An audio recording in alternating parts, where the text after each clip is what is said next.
We're going to talk injuries, Arteta's defensive options, and crap refereeing. So pretty much the usual stuff. Welcome back to another episode of the Chronicles of a Gooner podcast with me, Harry Symeou. Let's get into it. Hey everybody, how's it going? Welcome back to another live episode of the Chronicles of a Gooner podcast with me, your host, Harry Symeou. Hope you're all having a wonderful Thursday so far. Thank you so much for all your continued support. Thank you to everybody who's with us in the live chat right now, and to those of you that will be watching or listening to this back a little bit later on. What are we going to do today? So we're going to talk really bad refereeing, because I watched the Merseyside derby last night, and quite frankly, the refereeing was atrocious. And I am someone who often says that if we let tribalism get in the way, if we fail to call it out when it's really, really bad because it goes against what we want to happen as fans, or it's against the team that we have a rivalry with, we're actually giving them somewhere to hide. We're giving the officials somewhere to hide. And there's no accountability for the poor standard of officiating in what's supposed to be the best league in the world. So I'm going to have a little bit of a moan about the refereeing display that we saw last night at Anfield, because it was quite frankly embarrassing. Plus, we're going to talk Aston Villa as we round up what happened in the Premier League last night, because Aston Villa have proven that you can use the January window as something of a shot in the arm. We saw that last night. And the main focus of our podcast today is Arsenal's defensive options going into the away game at Everton this weekend. And then, of course, that huge game against Real Madrid on Tuesday night. So lots and lots to get into.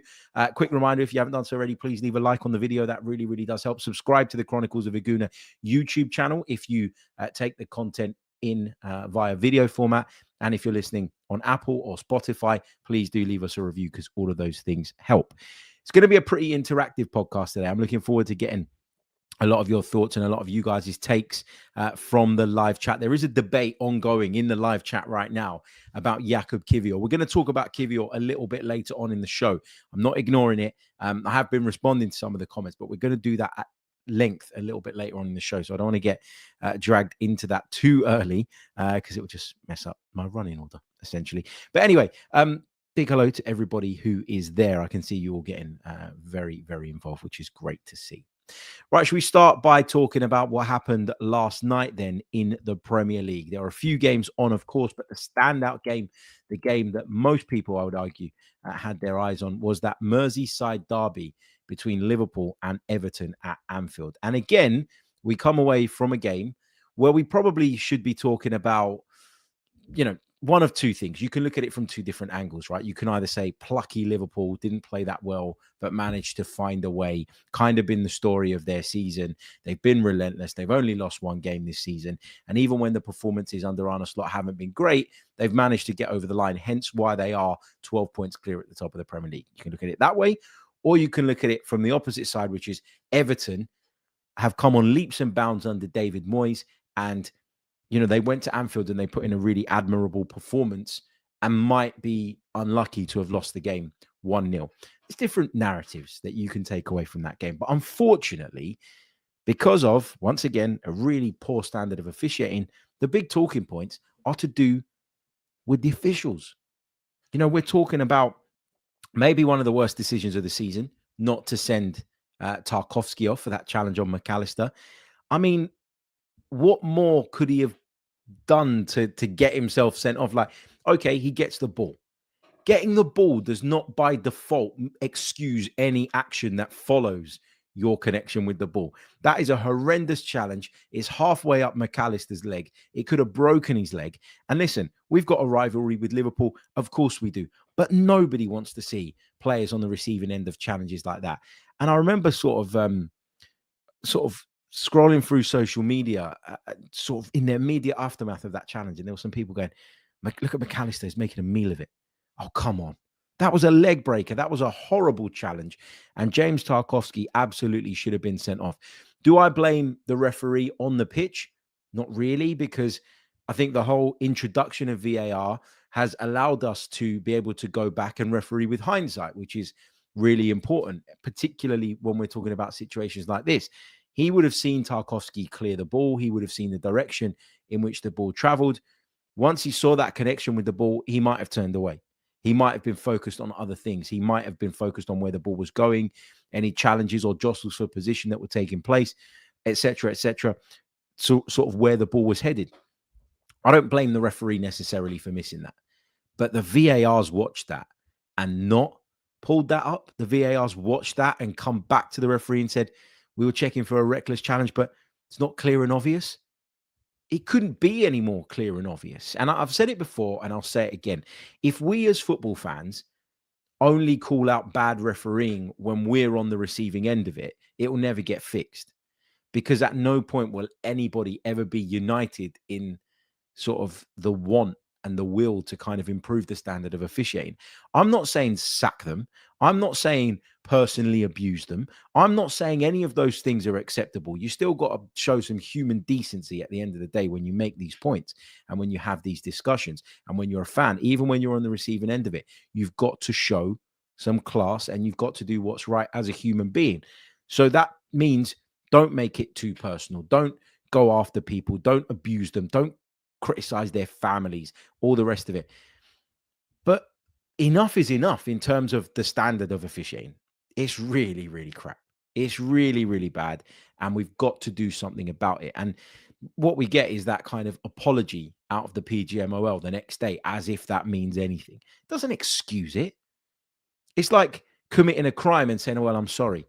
Now, you know, you can probably be forgiven for a lot of things in life, not some crimes, obviously, but you can probably be forgiven for a lot of things, and people can move on from people's actions quite easily. And an apology, I think, goes a long way. But in an instance like this, the apology means nothing. And the reason it means nothing is because we've had these apologies time and time again, yet nothing has actively been done, as far as we can see anyway, to then improve the standard of officiating or hold those accountable, those that consistently make these types of errors.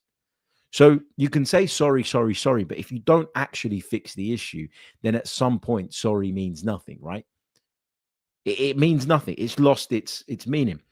It wasn't just that one, by the way. There were various other decisions in the game that were wild. I thought the one that Darwin Nunez saw a yellow card for, when he clearly got the ball ahead of Pickford, got clattered into by the Everton goalkeeper, and then he went into the book. That, to me, was mind-blowing. Mind-blowingly bad officiating. You got a linesman there. You got a referee on the pitch. Everyone in the stadium could see what happened. Everybody watching at home could see what happened. Yet the referees on this occasion get it horribly, horribly wrong. And we're supposed to be okay with it the next day because they said, we're sorry. Or hold on, we acknowledge that James Tarkowski should have been sent off. Well, why didn't it happen then? Why didn't it happen? The January window was a pretty big talking point among Arsenal fans. And I feel like I've gone on about this over and over and over again over the last few months. So when I sort of was putting together the running order of today's show, there was a part of me that went, do I really want to go down this rabbit hole? But yeah, I do. Look, I'm not going to talk about Arsenal specifically and what Arsenal, in my opinion, failed to do in the January window. But what I do want to do is highlight the impact a good January window can have. Now, Aston Villa went out in the January window and obviously had recognized by that point that they were struggling to cope with their Champions League commitments, but also maintain the level and the standard that they set in the Premier League last season.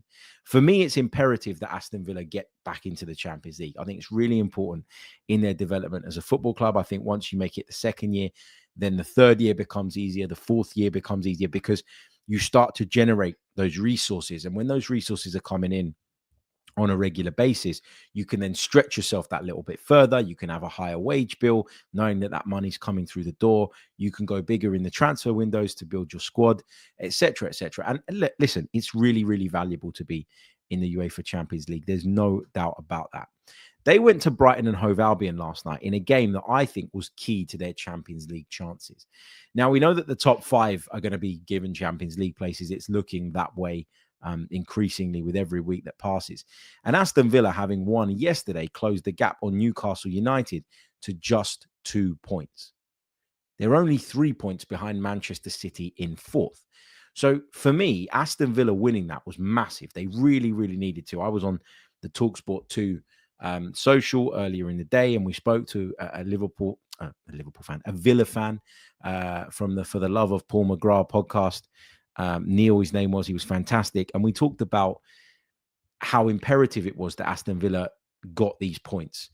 And, you know, you go back to that sort of January window and you looked at Aston Villa at that stage and you went, okay, they're doing well in the Champions League. As a result of that, their league form's dropped off a little bit and they've fallen quite far off the pace. And you don't want to fall far off the pace because, as I say, the importance of qualification is huge. Now, Aston Villa, like a lot of other clubs, have got PSR constraints. Okay, we know that they sold John Duran in the January window for that reason, and obviously they went out and they brought some players in. Donyell Marlin came in on a sort of permanent deal, but they also brought in Marcus Rashford and Marco Asensio. Now, the reason I highlight this is not to have a dig at Arsenal again. What's done is done. We've discussed it. I'm not going to go over it again and again and again. But to all the people that said there's nothing out there in January that can help. So we were right to just move forward and not focus on it. I get the notion of sort of protecting yourself against having to change your plans in the summer. I understand where that point of view and where that perspective comes from. I do. But Aston Villa went out there and they brought 3 players in, right? In Rashford, Asensio, and Marlon. All 3 of them scored. All 3 of them contributed to a huge victory for Aston Villa in terms of their Champions League chances. And 2 of them, Marcus Rashford and Marco Asensio, they're on loan. So it goes to kind of kill this idea that actually there was nothing out there. There was nobody out there that could improve a team. Aston Villa have gone out there and they have improved their team. And in doing 2 of those 3 deals that I've mentioned on a loan basis, they've still protected themselves and allowed themselves to continue planning in the way that they would have been going into the summer. So, yeah, I just wanted to highlight that because I think, you know, Aston Villa are a great example of how you can use the January window as a shot in the arm. I'm a big believer that the January window should never be the window that you build your season around. It should never really be where you do the bulk of your business.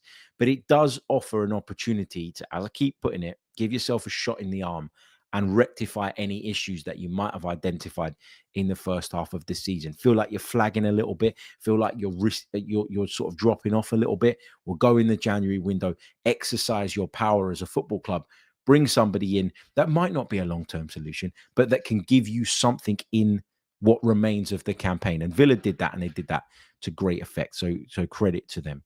Credit to them. It's worked. Marlon hasn't really had the impact overall that you'd have expected, but Rashford and Asensio certainly have. And now you've got an Aston Villa side that are right in the hunt for Champions League football. They're in the semi-finals of the FA Cup. They're in the quarterfinals of the Champions League. And they've been able to maintain that across multiple competitions because they've been able to go and bolster their options when it was required. So there you go. The January window worked great for them. Not so good for us. Let's move on then. We're going to talk Arsenal now. We're going to talk our defensive options. We're going to have a bit of a debate about Jakub Kiwior because I can see that's causing quite a bit of back and forth in the live chat. And we're going to bring you up to speed with some changes to our Patreon offering here on the Chronicles of a Gooner. So all of that plus your questions to come on this episode. Don't forget, guys, to leave a like on the video if you haven't done so already. Subscribe to the channel if you're new. And if you're listening on audio, leave us a review. It really, really does help. Okay, so right now we're kind of eagerly awaiting an update on Gabriel Magalhaes's fitness. And Mikel Arteta is due to give a press conference tomorrow afternoon ahead of the Everton game. And I think that's probably when we're going to understand maybe a little bit more. You'd think if it happened on Tuesday, you know, you've had all of Wednesday, you've had all of Thursday. By Friday, the club should be in a position, you'd imagine, to provide an update on him. Do I think he's going to play against Real Madrid? Gut feeling says no. Do I think he's going to make the second leg? Gut feeling says no. It looked like a bad injury. And it looked like the type of injury that is going to keep him out for weeks, maybe even months. You hope it's not a tear. You know, we've suffered a couple of those this season, those hamstring tears. And it's been a long road back for Bukayo Saka, but he's back now. Kai Havertz is still sidelined. And obviously, you hope that that's not the case with Gabriel. If it's some kind of pull or strain, he might be back within 3-4 weeks or whatever. And hopefully that is the case because, he's a really, really important player and you don't want to have to put another one of our key men under the knife. You really, really don't want that. So here we are waiting anxiously for this update on Big Gabby. We're also waiting for an update on Jurrien Timber because Jurrien Timber also went off in the game with some sort of injury.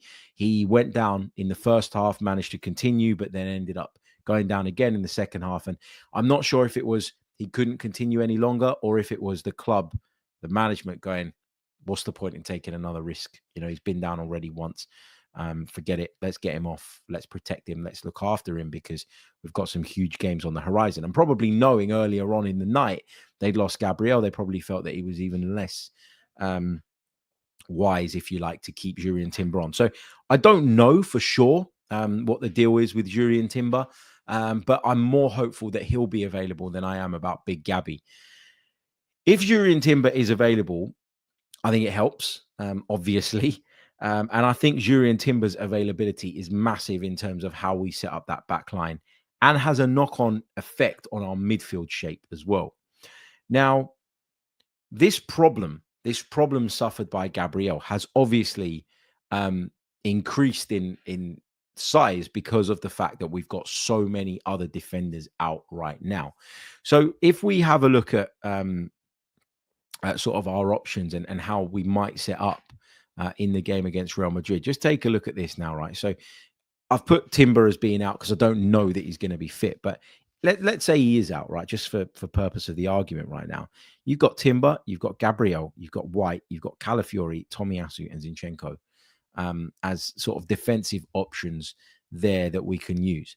The problem is that Gabriel's almost certainly out. Ben White, there's a question mark over because he wasn't ready to play or wasn't available on Tuesday night. You'd hope that was a kind of precautionary thing, but Mikel Arteta did confirm after the game to John Cross that it was something to do with his knee, which doesn't look good. Calafiori, whose name I've spelt wrong, is definitely out. Tomiyasu is definitely out. And Zinchenko's kind of in this weird no man's land where he's available. So is Kieran Tierney, I suppose. But do you want to be playing either of those two? Listen, it sounds horrible. I think that Alexander Zinchenko played a massive part in Arsenal's leveling up, as did Gabriel Jesus. I've got immense respect, and I always will have, for those two players, for the role and the part they played. But I don't trust Zinchenko defensively against the likes of Real Madrid. I don't trust him defensively in most Premier League games, let alone against European royalty in Real Madrid. So he, for me, isn't really an option. Is Tierney an option? Maybe, but again, he's not played a great deal of football. And then it takes away from our build-up because Miles Lewis-Skelly plays a big part in that. And Kieran Tierney doesn't. He just doesn't. So my real worry and my concern, and this scares me, I got to be honest, it scares me. My real concern is that without Timber as well, we end up with a backline made up of Partey at right back, Saliba and Kivior as the two centre-backs, and Miles Lewis-Skelly at left-back. Now, let me be clear, okay, because there's a lot of chat in the live chat about sort of my opinion on Jakub Kivior. And it seems one particular listener, who I love, by the way, I really appreciate the fact that you're here every day. This is not me digging you out, but I find it strange that you've taken issue with me saying I feel uncomfortable with Jakub Kivior playing, because I don't think that's an uncommon opinion. Like, I think if you surveyed 100 Arsenal fans, 95 of them would tell you that they've got concern about Jakub Kivior playing at centre-back in a tie like this. So the reason I'm worried is not because of any of the one individual specifically. Like, it's not like Kivior's a disaster waiting to happen. He's not in the Rob Holding category for me, whereby you looked at Rob Holding, great guy, great servant to the club, but you knew that the drop-off from Holding, from any one of our starting centre-backs to Holding, was massive, and it was going to cause us all sorts of problems. I don't feel that strongly about Jakub Kivior. I don't feel that badly, if you like, about the prospect of him playing. But it's impossible to deny that we're weakened by the fact that Kiwior probably plays there instead of Gabriel. So what's wrong with expressing that opinion? Jakub Kiwior's got an opportunity to shut everybody up. He's got an opportunity to go out there, put in a great display, and really see his stock rise, not just at the football club, not just in the eyes of Mikel Arteta, but, you know, in terms of the wider footballing world, which might earn him a move that he wants, for instance. Jid says, same was said about Xhaka. Consensus isn't proof, especially in the age of bandwagons. I agree. But you're a long-time listener of this podcast. You're a long-time viewer of this podcast. You know that I was one of Granit Xhaka's biggest defenders. So if you think that my opinion is based on that reflects the general consensus alone, then that is wrong. And you've completely misread me. We've been doing this show for a good 4 or 5 years now. And at no point do I feel that I've bowed to the general consensus if it goes against what my own personal opinion is. My own personal opinion is that Jakub Kiwior is someone whom there are question marks over. And that's the kindest way I could put it. Now, if there are question marks over him, which I think is impossible to deny, then what's wrong with being fearful of this? But it's not just about Jakub Kiwior. And this is the point that I've gone around the houses, but I'm trying to ultimately make. It's the whole defensive unit that would scare me here. And the reason the whole defensive unit scares me is for a number of reasons. Let me go through them. First of all, Saliba and Kiwior, I don't think, complement each other. I think one of the reasons that Saliba and Gabriel complement each other so well is because one is an aggressor. That's Big Gabby. He'll go and win duels. He'll go and fight with people for the ball. He'll leap up with big centre forwards. He'll do the physical stuff. I'm not saying Saliba doesn't do any of that, but generally the roles are these. Gabriel is the aggressor. Saliba is the silky one, the one that cleans up. Now, if Saliba has Kiwior next to him, he has to do more of the aggressive stuff. He has to be more the aggressor because Kiwior isn't capable, in my opinion, of being the aggressor to the same standard as Gabby. So all of a sudden, Saliba's role changes. So Gabriel being out has a knock-on effect right across the back line. It impacts Saliba. It impacts in the right-back position. If Timber's unavailable, Thomas Partey playing there against Vinicius Jr., that is an accident waiting to happen. Thomas Partey is a fine number 6. In fact, he's a brilliant number 6. One of the best in world football. I'd go as far as saying that. But he isn't a right back. So you put him in at right back, all of a sudden you got a problem. Because he's up against a really pacey, really tricky, and arguably one of the best players in world football right now. In fact, it's not arguable. He is one of the best players in world football right now. So the knock-on effect of these injuries is huge. We're weaker at centre-back. We're weaker at left centre-back. We take away some of what's good about Saliba's game because we ask him to compensate for what we're lacking at left centre-back.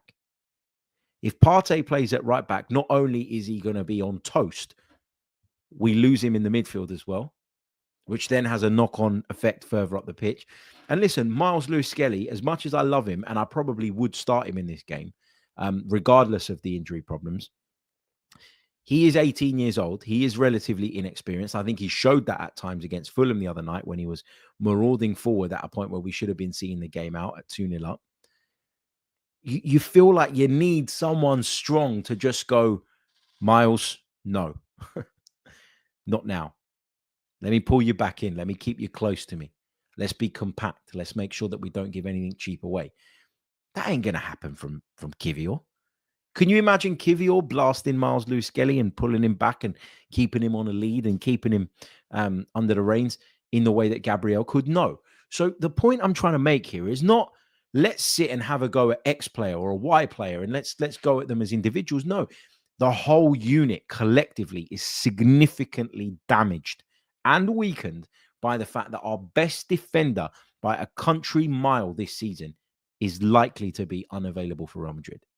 So you can forgive me for being concerned.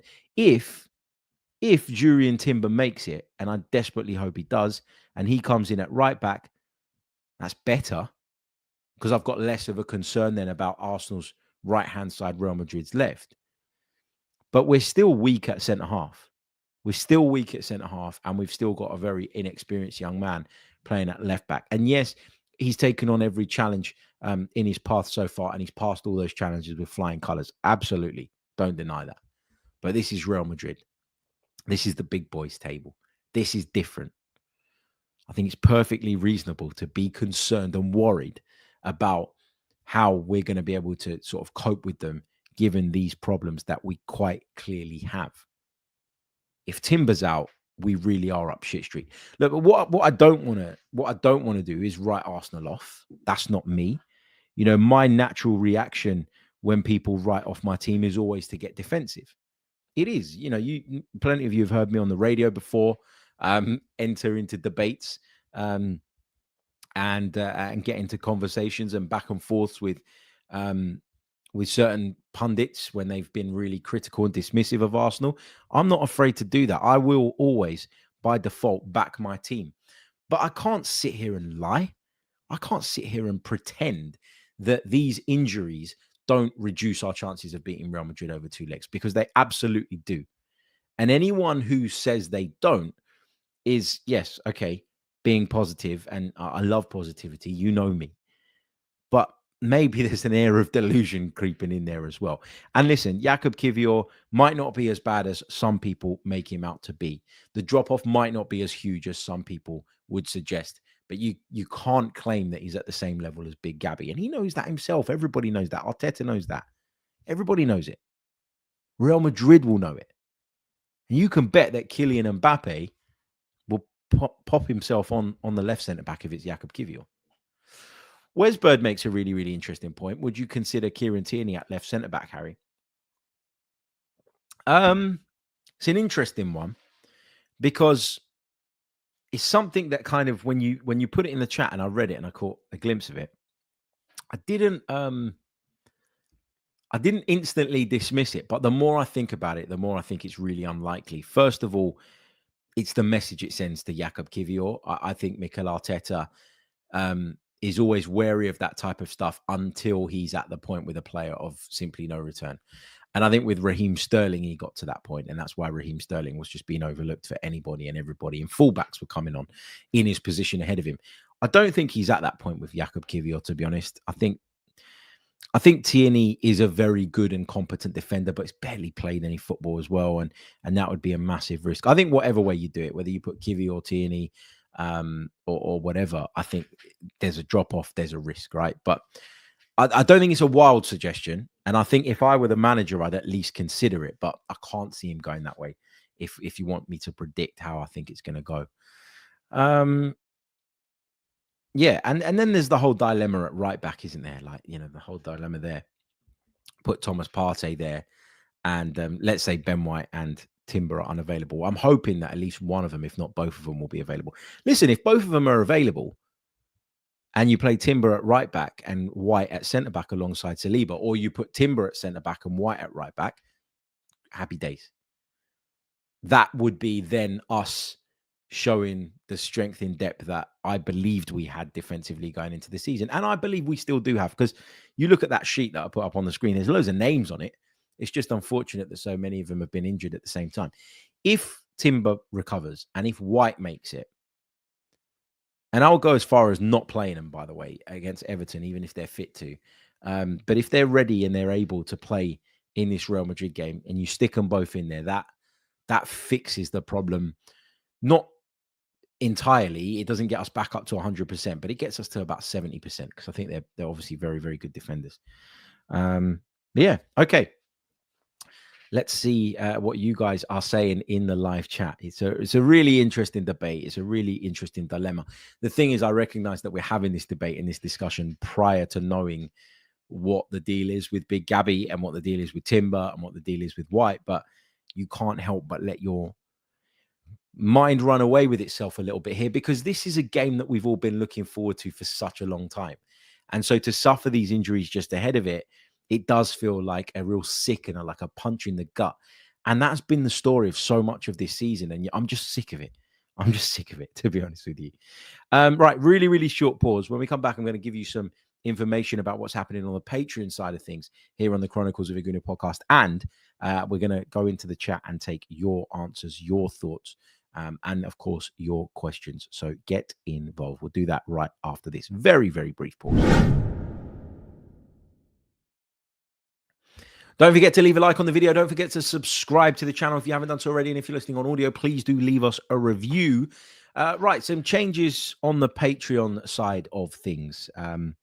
Now, I wanted to kind of put this out there and get you guys' thoughts on this before I definitively make this change. But one of the things I've found in sort of recent weeks. So what we do on Patreon currently is we put out what's called the match day reaction, which is a sort of 10-15 minute piece at the end of every game, where I give you guys my kind of really off the cuff, reactionary sort of reaction, if that's makes sense, to every single Arsenal game. That's what we do over on the Patreon side. Now, as a lot of you know, I work as an Arsenal reporter. Okay, I work for various outlets covering the Arsenal, mainly BBC Radio London. And that means a lot of the time after the game, I've got media commitments, right? So for instance, when the game finishes, I've got to run down into the sort of interview area, which is just an offshoot of the tunnel at Emirates Stadium. And I've got to grab an interview with the manager. And in a case like the game the other night, where it was a BBC London game, Fulham against Arsenal, I had to get interviews with both managers.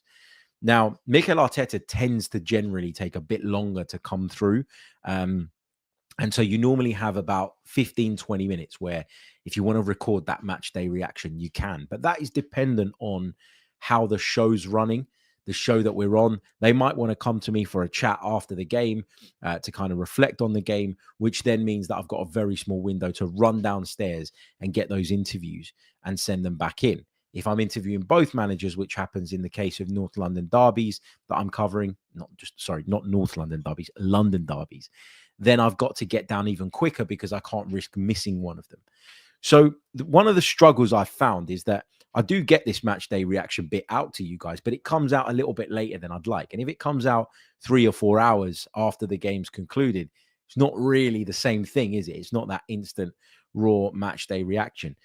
So what I'm proposing to do is actually to change the format of what we do on Patreon. And what I'm proposing is that when we do the review podcast the following morning after every game, we'll do the main bulk and chunk of the podcast, but we'll also record a player ratings section where we discuss the player ratings that I've given, and we do maybe a little bit more of a deep dive into one particular subject from the game, and we add that as an addition to the podcast that only obviously Patreons will get access to. Would the Chronicles of a Gooner patrons be happy with that? Because I think I can do a better job of that. If you say to me, no, I prefer that you give us the reaction, even if it's a little bit later on the night of the game, that's fine. If you tell me you prefer that, I'll stick with that. But I'm just proposing something different, which would be sort of a player rating segment that would be kind of an addition to the main pod. But obviously that section, which will probably be about 15 minutes long, will only be available to you guys. So you let me know in the comments what you prefer. If you're not a patron and you'd like to become one, you can go over to the link in the description below, and you can you can go to the link in the description below and you can sign up. So yeah, let me know. Sorry, I got a bit distracted by reading the comments there. The comments are popping off. All right, let's do the comments now, because I know that lots of you want to have your say.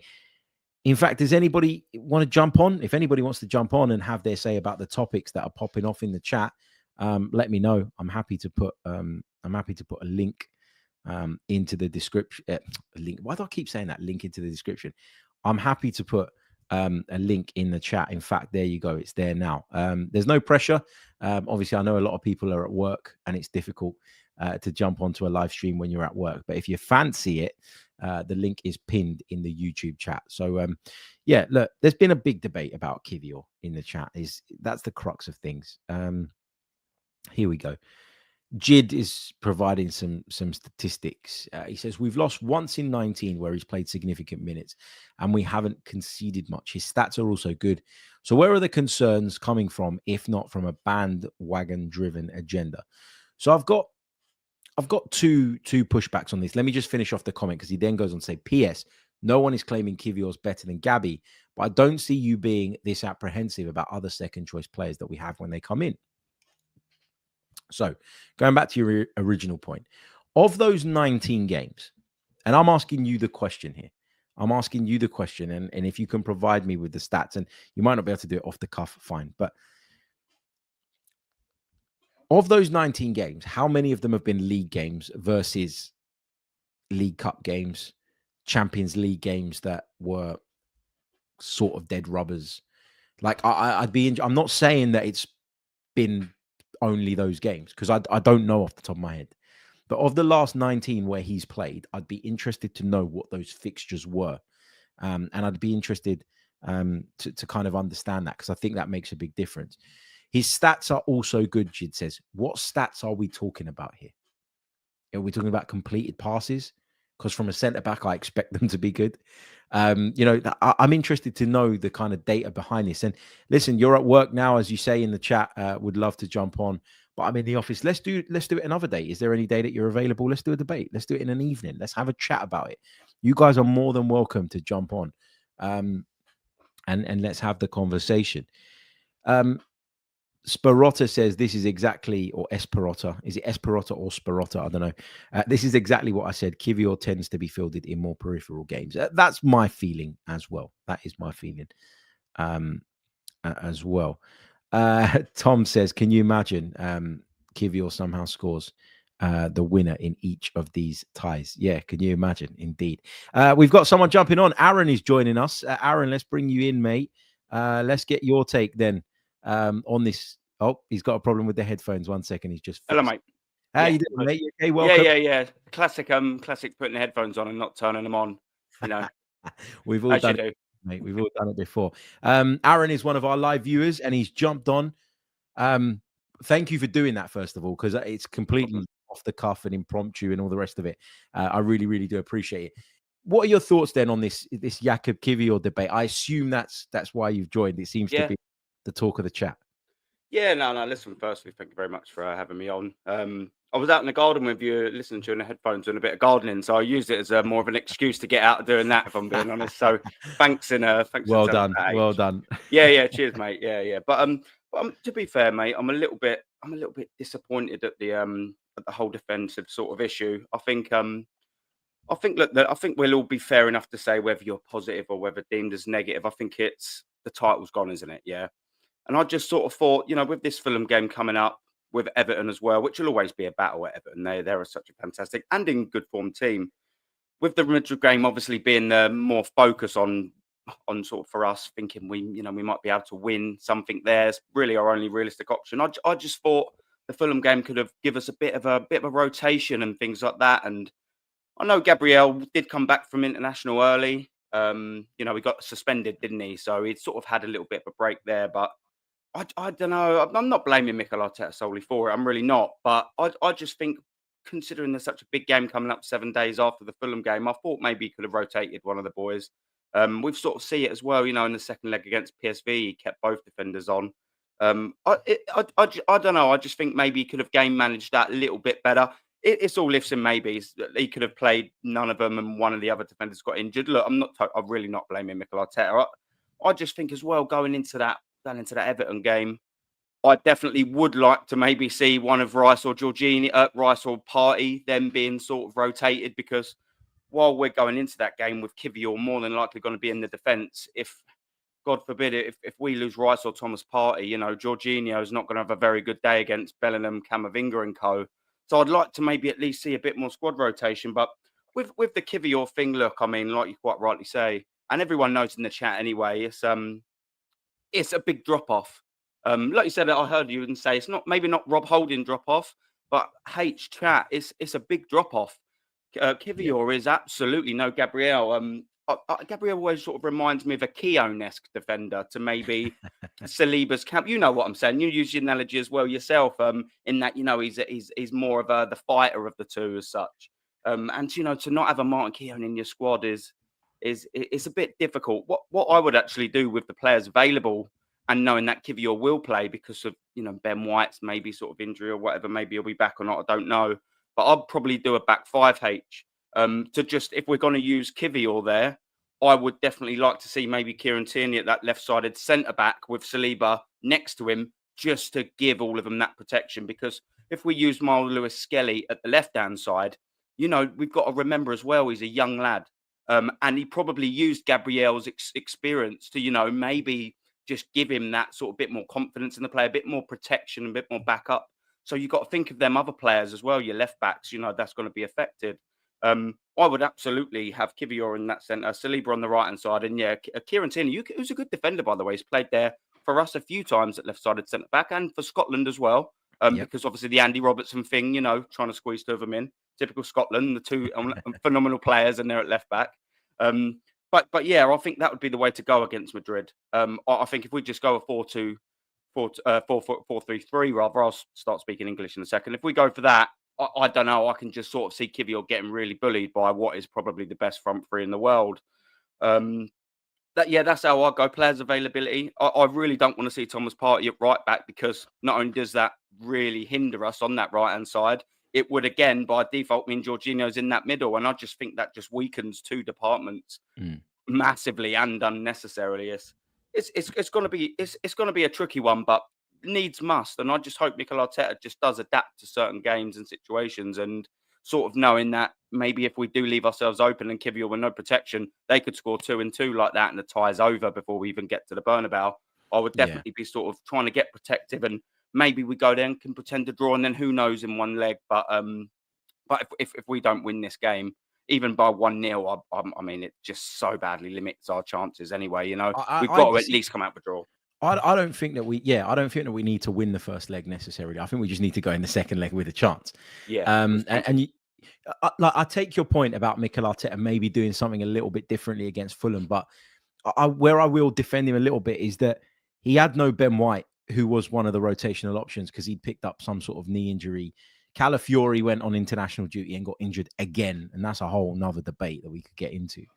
But yeah, it just it feels like we've been down to the bare bones with the defense, and we shouldn't be, because volume-wise, in terms of the number of players we have, we're really well stocked. We've got White, we've got Timber, we've got Calafiori, we've got Tomiyasu should be available, but obviously he isn't. Even Kieran Tierney still knocking about. Zinchenko is an option at left back as well. There is enough bodies there. It's just that so many of them are so injury prone. Let me bring Symeou in as well. Symeou, welcome, mate. Thanks for jumping on. What did you want to say on the topic? Sorry, mate, we can't hear you. Are you on? Yeah, that's my mic. That was my mic muted. I'd muted myself just in case. There we go. No worries. Thanks for having us on. It was just to make the point in the Kivior. I think any team, most teams in world football just now, Big Gabby, I think, arguably been the best centre back in Europe. Anybody coming in to fill the gap that he's left, I think everyone would be slightly nervous about who coming in. And Kivior, I mean, we all watch him. I think it's obvious to see the drop off in quality between Gabby and Kivior. I think we're all right to feel anxious, especially coming into the biggest game of the season for us. I think we're all right to have our worries about it. Yeah, exactly. And that's kind of my point. It's not, you guys, I don't know if you do listen regularly. If you do, you'll know that I'm not the guy that goes, oh, it's all doom and gloom and it's all over and there's no point. I've been saying all along, I'm buzzing for the fact we play in Real Madrid. I can't wait to get down to the game. I can't wait to take it all in. And I give us a chance. And even with these injuries, I still give us a chance. But you can't deny that the chances have been somewhat reduced by the absence of Gabriel. I'm hoping Timber and White make it, because I think if those two are available, it does go a long way in fixing the issue. Not all the way, because we'd still be weaker by not having Gabby, but it does help to a degree and to a point. I mean, we talked a lot about sort of what we do defensively. I do want to pick you guys' brains on the attack, because obviously Saka's back now, and that's massive and that's huge. And fingers crossed he gets through the Everton game, whatever part he plays in that, unscathed, and we're all good to go again for Madrid. But what do you do at centre forward now? And I'll come to you first, Aaron. Do you continue with Mikel Merino? Do you put Leandro Trossard there, assuming we're going to play maybe more of a transitional game? Because as much as I was sort of dead against Merino at centre forward before it happened, you can't deny he's doing the job. He's scoring goals, for God's sakes. Yeah. Listen, he's doing the job, and I'm happy to say it's a little frustrating, that we're in a situation where we're playing a player like Mikel Merino after 5.5 years and heavy investment. And you've got to play your centre midfielder you've just brought up there. But look, to answer your question, he has done all right. You can't look at the stats that he scored 5 goals. Is it 5 or 6 or something, or 5 and 8, something like that? And he's done a good job. I mean, it's hard to deny that. What I would actually sort of do in terms of the Real Madrid game, playing him there, it's a real shame, because my game plan there would have been, if we'd have had obviously a fit defence, I'd have played a 4-2-3-1 and changed it up. And by that, I'd have obviously kept the defence as is. I'd have had Rice and Partey sat at the base, obviously with Partey being able to play with his game closer to the back. He can drop the shoulder, beat his man, and make a progressive pass. And I would have Odegaard as the 10. I'd have Nwaneri on the right. I'd have Martinelli up front and Trossard on the left, purely for that counter-attacking sort of style, being able to soak up things. Thomas Partey can wriggle himself out of tight situations, and we've seen time and time again make a progressive pass. And that's how I'd would have gone by it, wriggle them, try and beat a press, and then hit them on the counter with pace up front. I know Nwaneri isn't a right-side winger, but he's done brilliantly there. And he's got a bit about him, a bit of pace, can beat a man. And Martinelli, running up top.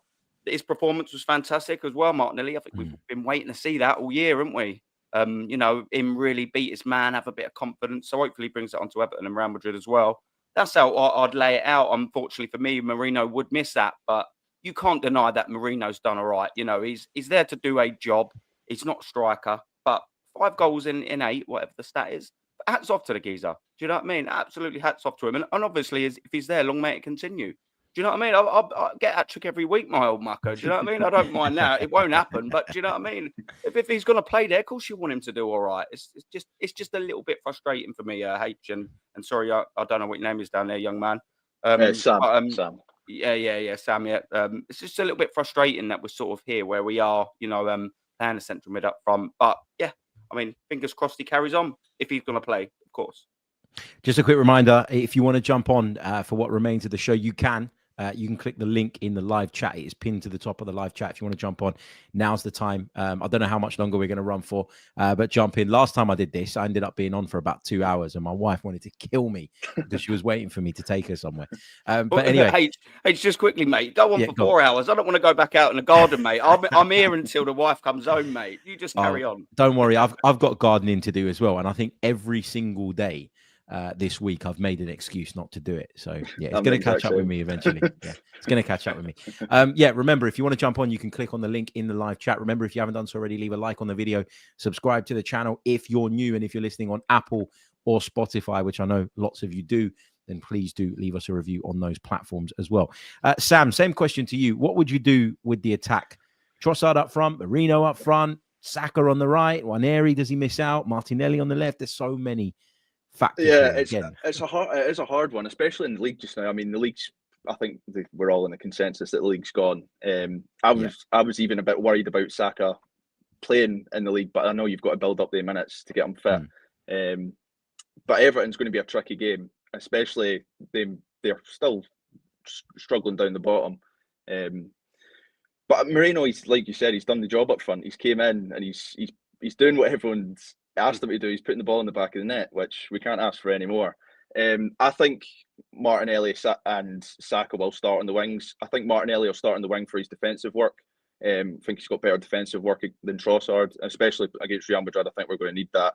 And I think Merino will start up front. I mean, I think it would be unfair to take him out now. He's been doing the job. He holds the ball up really well. He's doing everything that we could really ask for him just now. So I would stick with mostly the same team, and I would start Saka on the right wing. See how he goes. Even if it's 45 minutes, see what we can get out of him, and then I'm more than happy. I've got full faith in Nwaneri to come in and do a job as well. So yeah, I would stick with Merino up front. I don't see any reason we should take him out just now. I think for me, And I'm probably going to change my mind on this about 50 times between now and Tuesday, right? I acknowledge that. So don't take anything I say as my sort of gospel opinion, because I will change it. There's no doubt about that. But I think what happens with the defense is actually going to make a difference to what happens in attack.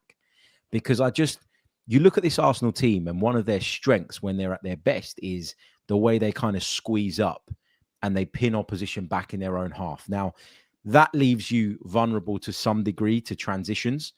But with Gabby and Saliba at centre-back, you feel like you can cope with that. And so having those two allows us to push further up, which means, in my opinion, we need a different profile of forward. And Marino works in that circumstance, right? Because that then forces the opposition back. They sit in a low block. You can only really work the ball into wide areas. And then you start putting the ball into the box and you try and score that way. And Marino, that's what he does, right? Gets on the end of things. That's what he's brilliant at. But if you have to alter that because you're worried about your defensive line. So let's say, for instance, we end up playing with Thomas Partey at right back and Jakub Kiwior at left centre back. The idea of trying to squeeze Real Madrid up to the halfway line and then leaving lots of grass in behind for Mbappe and Vinicius and the likes to run into, that scares the living shit out of me. And so I would suggest that Arsenal in that case would probably have to drop off a little bit. Now, dropping off means that maybe more of your attacks are going to be transitional than the other way around. And that means that maybe Mikel Marino isn't suited to it. I mean, you could argue that he's still pretty good at holding the ball up. And we saw at Leicester, he came on and contributed to some transitional goals. But yeah, I think the whole makeup of the team is going to dictate what the best solution is at centre forward for Arsenal against Real Madrid. But just to kind of move on from that, what are you guys feeling about Everton? Aaron, I'll come to you first because Everton is a game that, you want to win. You want to try and close the gap as much as possible on Liverpool. You'd like to have a bit of momentum going into the game against Real Madrid on Tuesday. But there is this fear now, isn't there, that we're going to sustain potentially more injuries. So would you go big on the rotation? I mean, defensively, we can't because we haven't got that many options. But would you start protecting players, saving people, or is it a case of, you just got to keep chugging along and hope that you're in good shape when Madrid turn up on Tuesday? Yeah. Look, let's not sort of pretend as well. We've got a squad, maybe a little bit damaged, but we have got a squad, and I do expect rotation, not heavy rotation, because there's still a game to play. There's still a game to win. I'd just like to see obviously subtle changes. If the first one being, I think I'd protect Rice, maybe just over Partey, purely because I think if Arsenal are going to have a good result against Real Madrid, and I know we're talking about Everton, but it's always going to sort of stem back to that big game, isn't it? Especially with it probably being about 2 or 3 days after. I would absolutely protect Declan Rice, because if we're going to get past Real Madrid, we're going to need a defensive masterclass. I think a few things are going to have to happen. I think our top defense, they're all going to have to have 9, 10 out of 10 performances. And as well as that, our front two in front of them, Declan Rice and Thomas Partey, they're going to have to be also on song. They're going to have to give that defence a massive protection, especially now without Gabriel, more so than ever. So, yeah, I'll be bringing Jurrien in for this game. I don't see any reason why we can't make 2 or 3 sort of changes, for a game like this. Maybe I'd be slightly saying a different thing if we was 4 or 5 points behind Liverpool and not 12, but we are where we are. Yeah. But with the Bukayo Saka thing, because that has to sort of be brought up on. I mean, look, he's back now. I was never really a massive fan of bringing him back, purely because of the fear of something like Michael Owen happening to him, where he was rushed back or brought back and he ends up breaking down and never the same player again. He's 23. You don't want to see that happen to him. We've gone through that with Jack Wilshere, Abba Diaby, Eduardo, Aaron Ramsey to a certain extent, Cazorla, So I was a bit more protective over him that way. But he's back. Look, he got through the Fulham game, 30 minutes or so. You could see that he weren't quite on it. Shock. He hasn't played for 3 months. So he tried beating his man a couple of times. Didn't come off, but he was in the right place, right time and scored his goal. I'm with Sam, maybe a little bit less. Would I give him 45 minutes? I don't know. I'll probably be gauging how the game's going, because Everton can turn that into a proper battle. And if tackles are flying in left, right and centre, I know he's going to have to face them at some stage, Bukayo Saka, but possibly not his second game back. I don't want to see Tarkowski, as you see what he's sort of been doing over the weekend. I don't want to see Saka on the end of that, So maybe I'd still give him a little rest, maybe come on with 20, 30 minutes again to go. And yeah, maybe, you know, keep Mourinho. Maybe if I wanted Martinelli up top, maybe I'd give him a go up top, you know.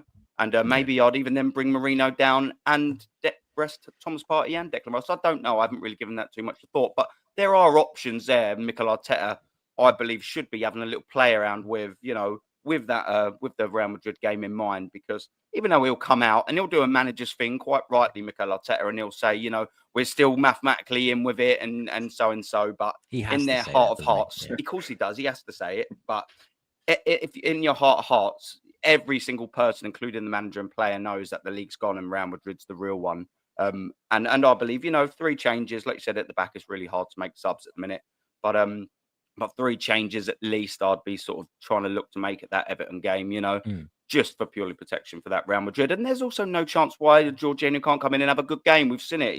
He's not what he was, but he's not finished. Yeah, I trust Jurrien a lot more than I think the general public do. I really do. I think he uses that experience. I think as long as he's protected right, as long as he's got the right structure around him, I think he's still got so much to offer. Sam, let me bring you in before we wrap up, mate. What are your thoughts on Everton? How are you feeling about it? I'm very much at the point where it's kind of like, just get this game out of the way. And I hate saying that. I shouldn't feel like I'm that, a bit but like that now as well. It is a bit like that. I would bring Jorginho in. I think the back four that we play against Everton will give us a pretty good idea of what it's going to be against Real Madrid. I think the back four we play against Everton, I think will be the one that we'll go and play Real Madrid with. In terms of the front three, I would start Trossard on the left. I'd keep Moreno up front, and I'd start Nwaneri on the right. Saka, I think we'll give him 30 minutes, 25 minutes at the end of the game, with the aim to then start him against Madrid. I wouldn't make too many wholesale changes. Like I said, I'd maybe rest Declan Rice, bring Jorginho in. Partey, who I think's been played really well when he was on international duty as well. I'd keep him playing. We know we kind of need to keep him in the flow. So yeah, I wouldn't make too many wholesale changes, but definitely a few minor tweaks, like Declan Rice, Martinelli. I'd give a rest as well. Yeah, no, it makes sense. And listen, a lot of what we do against Everton is going to be dictated by how some of those players have recovered from Fulham. This is the thing. I asked Mikel Arteta after the game on Tuesday night. I said, is there a set amount of minutes in your mind that you believe Bukayo needs, for instance, before he's ready to start a game against Real Madrid? And he said, look, we just got to do it based on how he recovers. If his recovery is good, then he'll probably get pushed a little bit harder against Everton. And if his recovery is not so good, and there are concerns, then maybe he'll be wrapped up in cotton wool a little bit more. So that we're not privy to that stuff, right? We can only speculate, but we don't have all the information, which is why it's so difficult to kind of come to any definitive conclusions. We are going to leave it there, guys. Massive thank you to you both for jumping on. Aaron, I believe you've got a YouTube channel, right? Do you want to plug it? Tell people where they can find you. Yeah. So Aaron Talks Arsenal. Jump over. I've had it now for about six or so months, just talking everything sort of Arsenal. If there's something that interests you, if you like the way I talk, jump over. If not, no, absolutely no problem. Make sure you go over and check it out. Sam, have you got anything to plug? Go for it. I don't. I've not got anything. I don't have social media or anything like that, so nothing to plug. You know what? You've probably got more peace than all of us if you've got. Yeah, definitely. I've still got Twitter, which is where most of the chaos goes on. But yeah, nothing to plug myself. Just thought I'd jump on, get my point across. Thank you very much for allowing that as well. Nice one. Thank you both. Really appreciate you both. Thanks for coming on. Right, we are going to sign off for today's episode of the Chronicles of a Gooner podcast. Remember, leave a like on the video if you haven't done so already. Subscribe to the channel if you haven't done so already. And leave us a review if you're listening on Apple or Spotify. I'm getting faster and faster at saying that. Anyway, I'll see you all on the next one. Until then, take care of yourselves and have a great day. Up the Arsenal.